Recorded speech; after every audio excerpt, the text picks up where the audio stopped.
Let me start with a simple but powerful question. When a former US president says that a change in power in Iran would be the best thing that could happen, what exactly is he signaling? Is it a political opinion? Is it campaign rhetoric? Or is it something much bigger, something that echoes decades of American foreign policy? Because when Donald Trump talks about Iran, people don't just hear words, they hear history, they hear power, they hear possibility. And that's why this moment matters.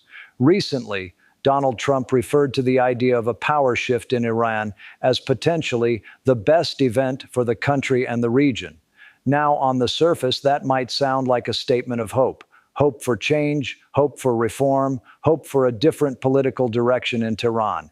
But in the world of geopolitics, words are never just words. They carry signals, they carry implications, they carry consequences.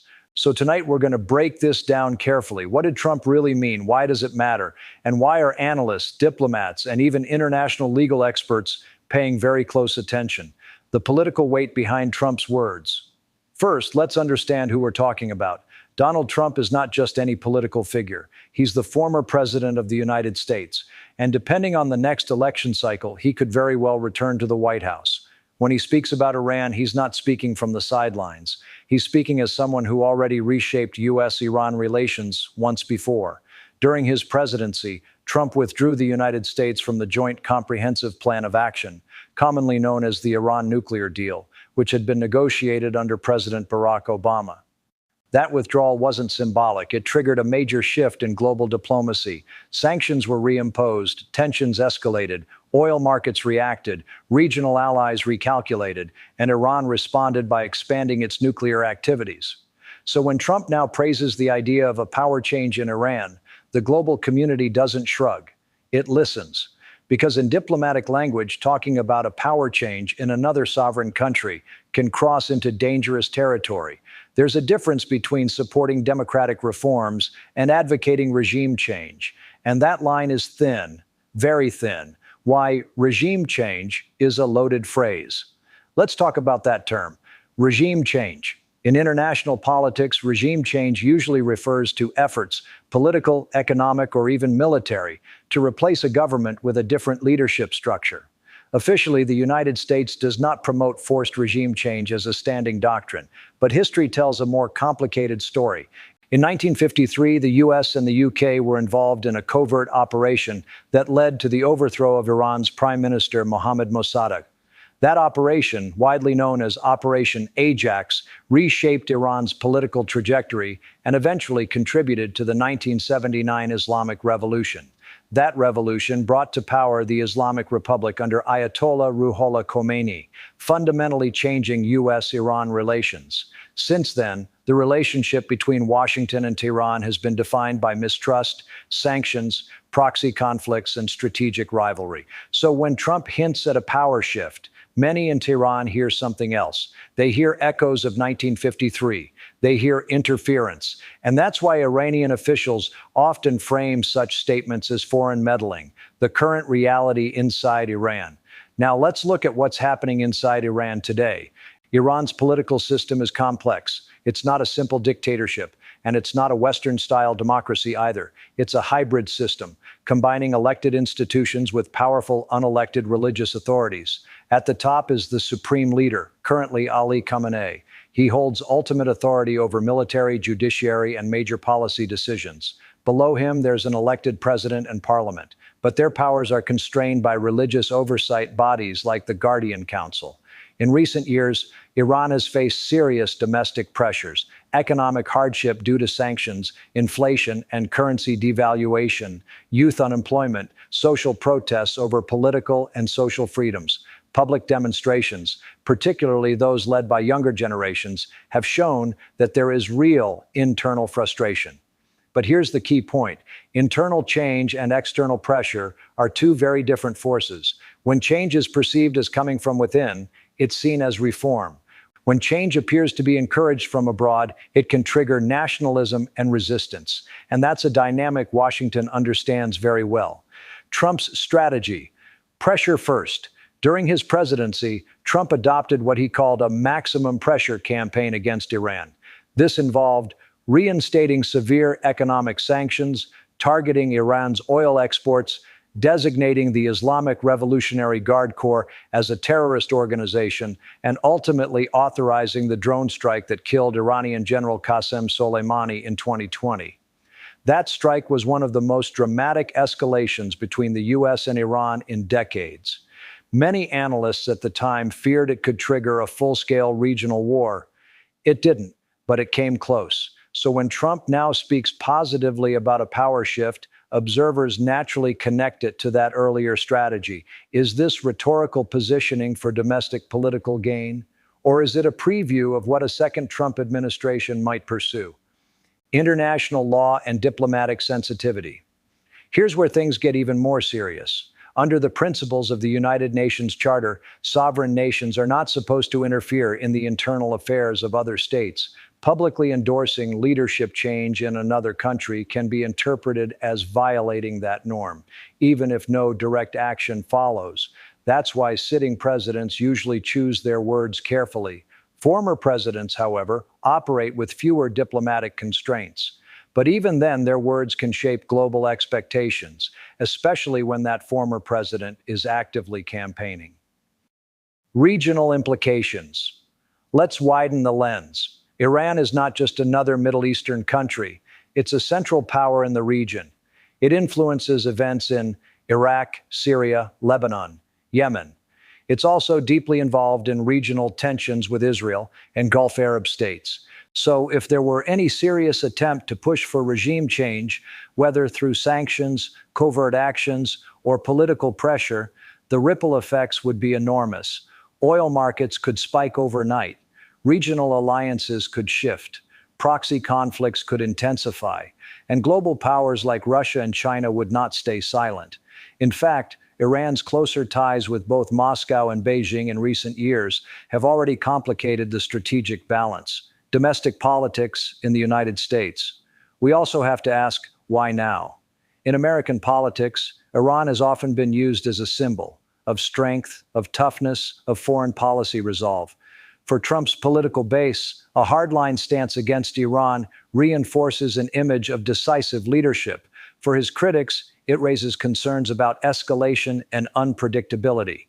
But here's the deeper layer. Foreign policy statements during campaign seasons often serve dual purposes, signaling to domestic voters, signaling to international actors. And sometimes the second audience is just as important as the first. The psychological dimension. There's also psychological strategy in play. Publicly praising the idea of power change can create pressure inside a country's political system. It can encourage opposition groups, increase paranoia among ruling elites, shift internal political calculations, but it can also backfire. Governments under external pressure often consolidate power.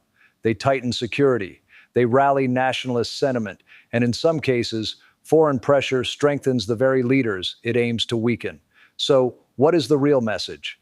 At this point, we have to step back. Is Trump calling for active regime change? Not directly. Is he signaling openness to it? Possibly. Is he trying to frame himself as the candidate who will take a harder line than the current administration?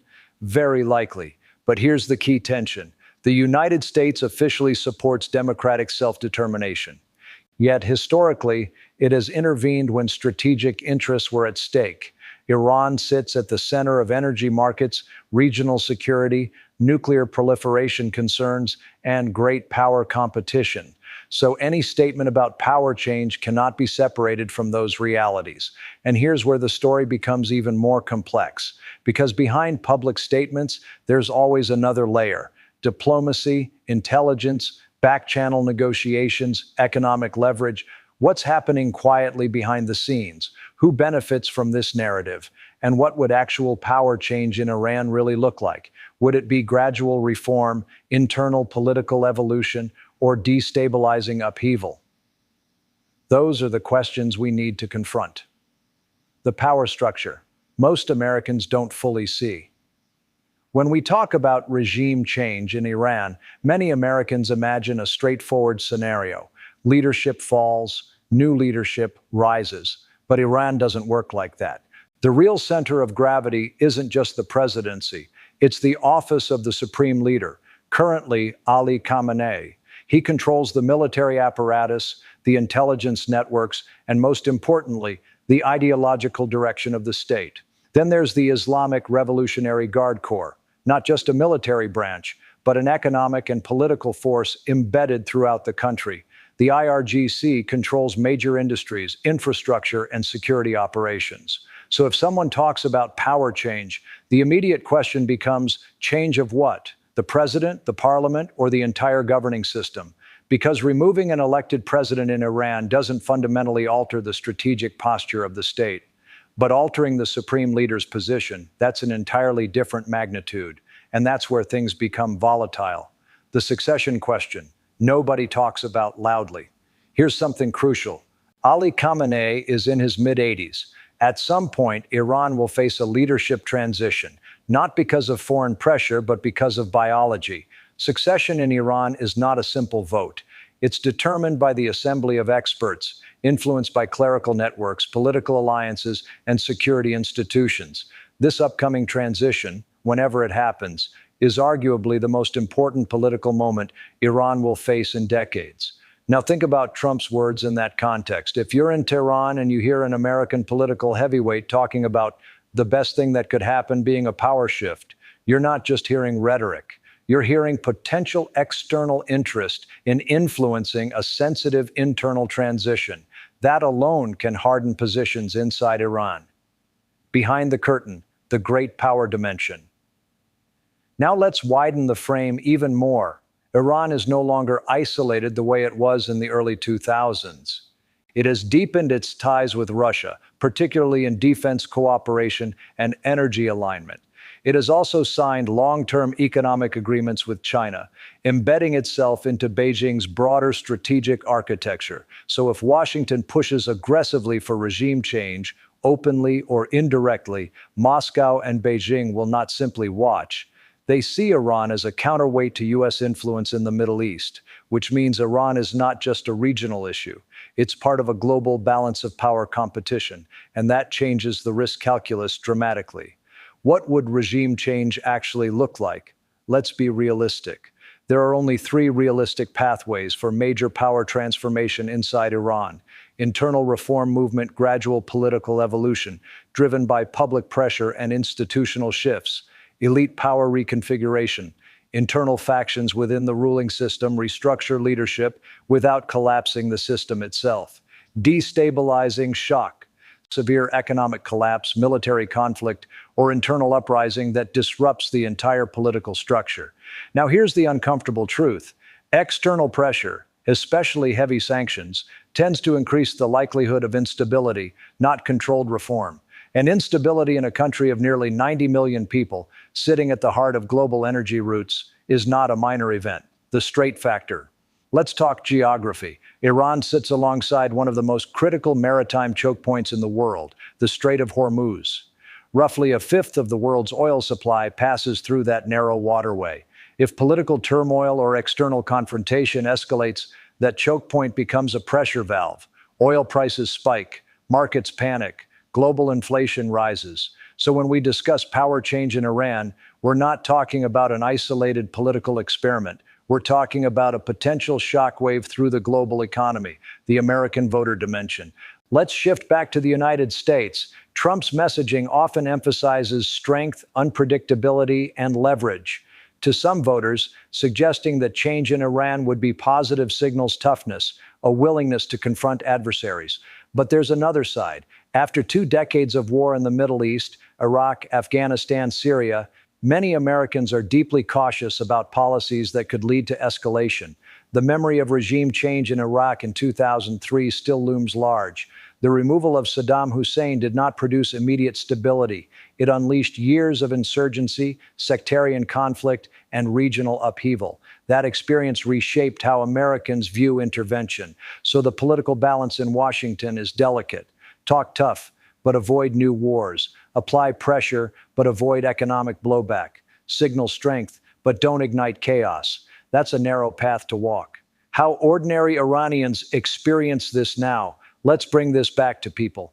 Sanctions don't land on governments first. They land on households. They land on small businesses. They land on families trying to afford food, medicine, and education. When the Iranian currency weakens, it's not a headline, it's someone's savings evaporating. When oil exports are restricted, it's not abstract. It's job losses and rising prices. So if external pressure is meant to force political change, it often comes at a human cost. And that cost can produce two very different outcomes: increased resentment toward domestic leadership or increased resentment toward foreign actors. History shows it can go either way. Three possible futures. So where does this go? Let me lay out three plausible scenarios. Scenario 1, controlled transition. Iran undergoes a managed leadership succession when the time comes. Internal factions adjust power, perhaps allowing limited reforms to stabilize the economy. The system survives, slightly reshaped but intact. In this case, external rhetoric from Washington remains just that, rhetoric. Scenario 2, escalation and hardening. Trump or another U.S. administration intensifies sanctions and pressure. Iran responds by tightening domestic controls and expanding regional influence. Tensions rise, but neither side crosses into full conflict. The result? A colder, more dangerous standoff. Scenario 3, destabilizing crisis. Economic strain, succession uncertainty, and external pressure converge. Protests expand. Security forces respond forcefully. Regional actors intervene indirectly. Energy markets panic. This is the high-risk, high-impact outcome, the one policymakers quietly fear. The bigger question. Here's the reality. Power change in Iran is not just about Iran. It's about U.S. credibility, regional security, energy stability, the global balance between Washington, Moscow, and Beijing. When Trump calls such a change the best thing that could happen, he's framing a narrative. But narratives can shape expectations. Expectations can shape policy, and policy can shape history. Final thought. In geopolitics, the most dangerous moments are often not when war is declared. They're when signals are misread, when one side interprets rhetoric as preparation, when another side assumes pressure will produce compliance. Iran is entering a sensitive period of political evolution. The United States is entering a volatile political season. Those two timelines intersecting. That's the real story. So the ultimate question isn't just what Trump meant, it's this. If power shifts in Iran, will it be driven by Iranians or by forces outside their borders? And if outside forces try to shape it, are we prepared for the consequences? That's the question Washington, Tehran, and frankly the entire world may soon have to answer.